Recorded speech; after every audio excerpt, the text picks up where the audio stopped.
손흥민 선수의 아버지인 손흥정 코치가 대한축구협회라는 작심 발언을 쏟아냄과 동시에 대한민국 유소년 축구 코치 발탁에 대해 입을 열면서 화제가 되고 있습니다. 무슨 일인지 바로 알아보겠습니다.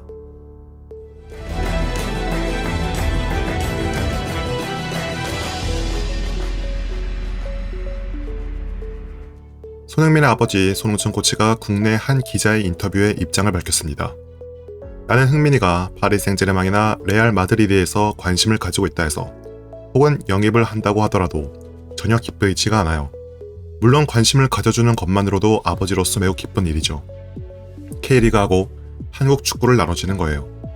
대한축구협회는 프로에 매년 달라지듯이 대한축구협회는 국내의 K리그는 프로축구 연맹이라고 치면 K리그 발전을 위해서는 스타들이 이끄는 게 맞죠. 하지만 한국 축구를 위해서는 나가는 게 맞죠. 그런 거라고 보시면 돼요. 우리 아직까지는 한국 시스템이 대표팀인 우선인 시스템이라 선수의 마음가짐도 태극마크가 우선이거든요. 그래도 유소년 시스템, 즉 밑에서부터 올라가야 해요. 그래서 저는 여자 축구도 그렇고 유소년 축구도 해왔고 그때 밑에서부터 10년을 보면서 그때부터 달려온다. 제가 잘 아는 독일을 보시면 유럽에서 거의 유일하게 핸드볼 프로팀이 있고 세계 유명 선수들이 죄다 모여서 리그 경기를 하는 곳이 독일 핸드볼 분데스리가죠. 가장 인기 있는 종목은 물론 축구입니다. 독보적인 인기입니다. 프로로 분류되는 분데스리가 1부, 2부, 3부를 비롯해 세미프로와 아마추어 리그로 구성되는데 즉각 도시마다 또는 도시가 크면 그 안에 여러 팀들이 각 리그에 속해 있습니다. 유소년 리그는 특별하게 프로팀 산하 유소년 팀들을 칭하는 게 아니라 이 또한 전국에 수많은 어린이 팀들이 뛰고 있고 그 안에서 레벨별 리그를 나누어서 진행됩니다. 한국에서 축구 유학 오는 아이들이 요즘 부쩍 많이 늘었죠.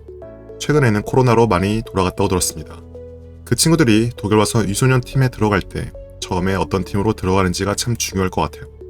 사실상 1, 2부 리그 프로팀 산하 유소년 팀에 들어가야 축구 선수로서 장래가 좀 보일 텐데 독일 유소년 축구 환경을 한편 살펴볼게요.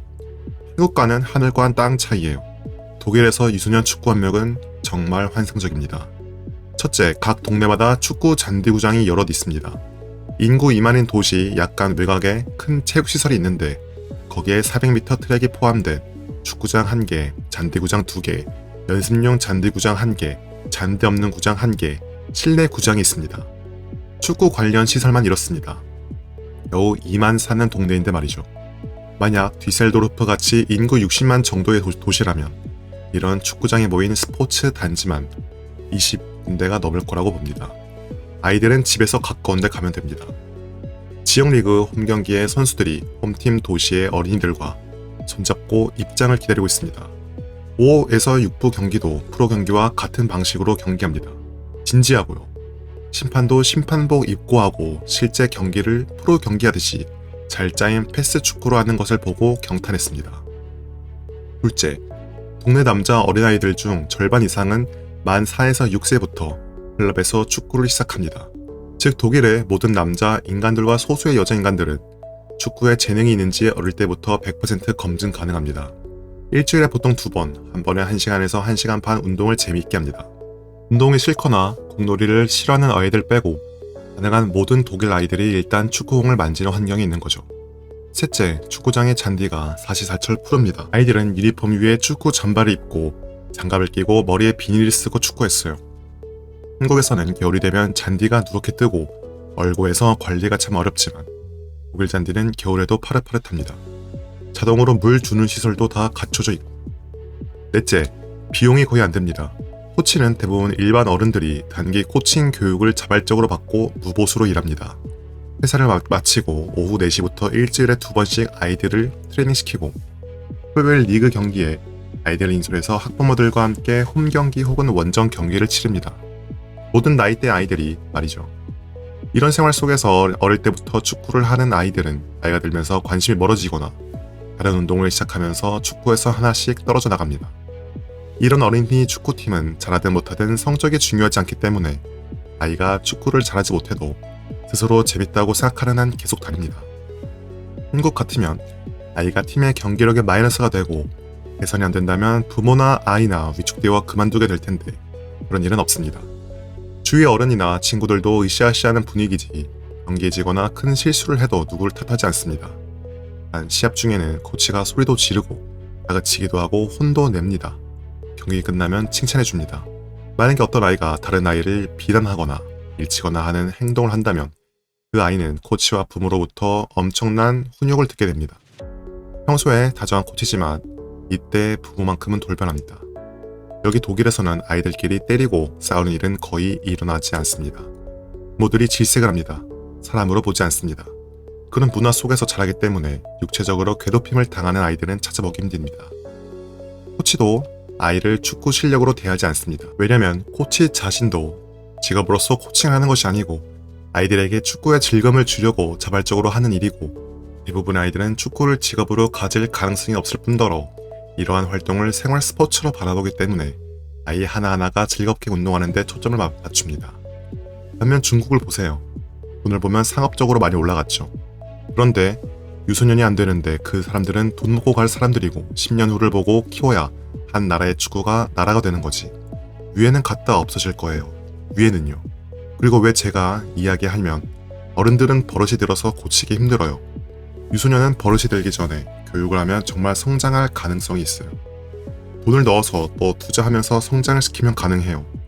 뿌린 자본을 밑에서부터 키우며 어릴 때부터 그 이유를 우린 고심하고 꼬집어 반성도 추가하여 우리도 유소년을 해결하지 않으면 망할 겁니다. 유소년을 해결하지 않으면 밑에 뿌리를 해결하지 않으면 돈을 퍼도 안 돼요. 절대 될 수 없습니다. 대한민국도 보시면 너무 타락해 있습니다. 이어 축구는 10만 명 대 11명 명성이 아니라 대한민국 축구 환경, 인프라 그리고 유소년 육성 시스템 간의 충돌이다라고 말했습니다. 송우정 코치는 브라질 축구와 대한민국의 축구를 이렇게 비교하였습니다. 우리보다 경제력도 약하며 모든 분야에서 뒤처지는 브라질은 왜 축구에서 세계 최고일까요? 브라질 선수들은 아주 자유롭습니다. 아주 어릴 때부터 축구를 어디서든지 접하고 자유롭게 하기 때문입니다. 브라질뿐만이 아닙니다. 이강인 선수를 키워냈던 스페인도 체구가 작지만 세밀한 축구로 축구 강국이 되었으며 다른 축구 강국도 마찬가지입니다. 한국 축구는 어떻습니까? 한국 육수 시스템은 입시와 결과에 한정되어 있습니다. 승 그리고 패 위주로 모든 것이 결정되고 흘러갑니다. 대회가 학제에 맞춰져 있기 때문에 저학년은 제대로 뛰지도 못합니다. 제가 전에 방송에서도 누누이 강조했던 것이 있습니다. 개인기나 기술은 17세 전후면 거의 완성됩니다. 그런데 현재 유소년 축구를 보십시오.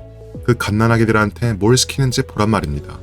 이기기 위해 수비 축구, 조직 축구를 먼저 배우며 뼈나 근육이 제대로 성장하지 않은 상태에서 슈팅 연습을 시킵니다.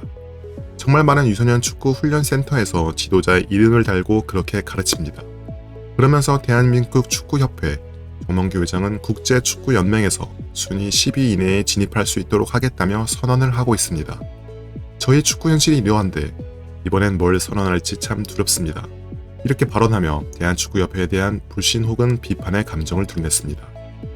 또한 자신의 목표에 대해서도 답변을 했습니다. 나는 손흥민의 아버지로서가 아니라 이 한 번 바쳐 대한민국의 축구 발전을 위해 힘쓰려고 합니다.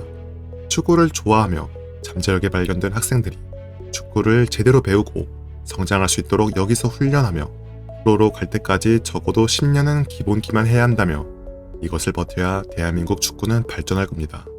우리는 여전히 손흥민, 황희찬에 환호하며 이강인, 백승훈에 기대를 합니다.